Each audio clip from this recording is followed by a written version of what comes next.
Hello बच्चों, आज मैं बात करने वाली हूँ लैक्टोज ओपेरॉन की। ये एक नेगेटिव ओपेरॉन है क्योंकि ये पूरा काम जो है एक नेगेटिव प्रोटीन जिसे हम रेगुलेटरी प्रोटीन कहते हैं उससे कंट्रोल होता है। आपको पता है कि जो प्रोकैरियोट्स होते हैं वो शो करते हैं पॉलीसिस्टोनिक कंडीशन, मतलब एक एमआरएनए के अलग अलग सेगमेंट अलग अलग प्रोटीन बना सकते हैं। इसमें 3 सेगमेंट है जेड वाई ए।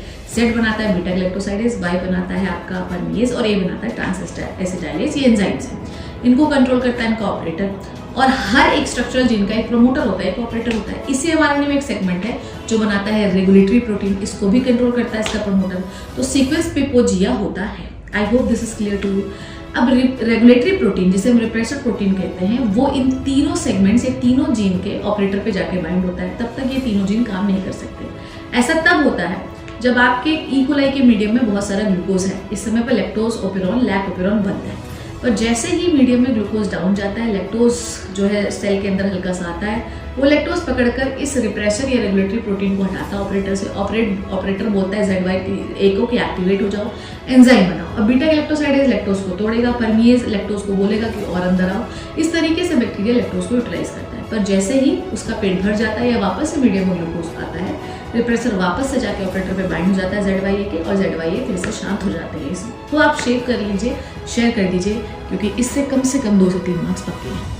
हेलो बच्चों, आज मैं बात करने वाली हूँ लैक्टोज ओपेरॉन की। ये एक नेगेटिव ओपेरॉन है क्योंकि ये पूरा काम जो है एक नेगेटिव प्रोटीन जिसे हम रेगुलेटरी प्रोटीन कहते हैं उससे कंट्रोल होता है। आपको पता है कि जो प्रोकैरियोट्स होते हैं वो शो करते हैं पॉलीसिस्टोनिक कंडीशन, मतलब एक एमआरएनए के अलग अलग सेगमेंट अलग अलग प्रोटीन बना सकते हैं। इसमें 3 सेगमेंट है जेड वाई ए।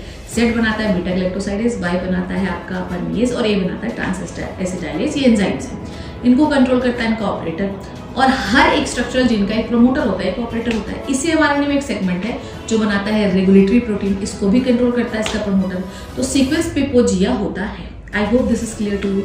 अब रेगुलेटरी प्रोटीन जिसे हम रिप्रेसर प्रोटीन कहते हैं वो इन तीनों सेगमेंट्स या तीनों जीन के ऑपरेटर पे जाके बाइंड होता है। तब तक ये तीनों जीन काम नहीं कर सकते। ऐसा तब होता है जब आपके ई-कोलाई के मीडियम में बहुत सारा ग्लूकोज है। इस समय पर लैक्टोज ओपेरॉन लैक ओपेरॉन बनता है। पर जैसे ही मीडियम में ग्लूकोज डाउन जाता है, लैक्टोज जो है सेल के अंदर हल्का सा आता है, वो लैक्टोज पकड़कर इस रिप्रेसर या रेगुलेटरी प्रोटीन को हटाता है ऑपरेटर से। ऑपरेटर बोलता है जेड वाई ए को कि एक्टिवेट हो जाओ, एंजाइम बनाओ। अब बीटा ग्लाइकोसाइडेज लैक्टोज को तोड़ेगा, परमीएज लैक्टोज को बोलेगा कि और अंदर आओ। इस तरीके से बैक्टीरिया लैक्टोज को यूटिलाइज करता है। पर जैसे ही उसका पेट भर जाता है या वापस से मीडियम में ग्लूकोज आता है, रिप्रेसर वापस से जाके ऑपरेटर पे बाइंड हो जाता है जेड वाई ए के, और जेड वाई ए फिर से शांत हो जाते हैं इसमें। तो आप शेयर कर लीजिए, शेयर कर दीजिए, क्योंकि इससे कम 2 से 3 मार्क्स पक्के हैं।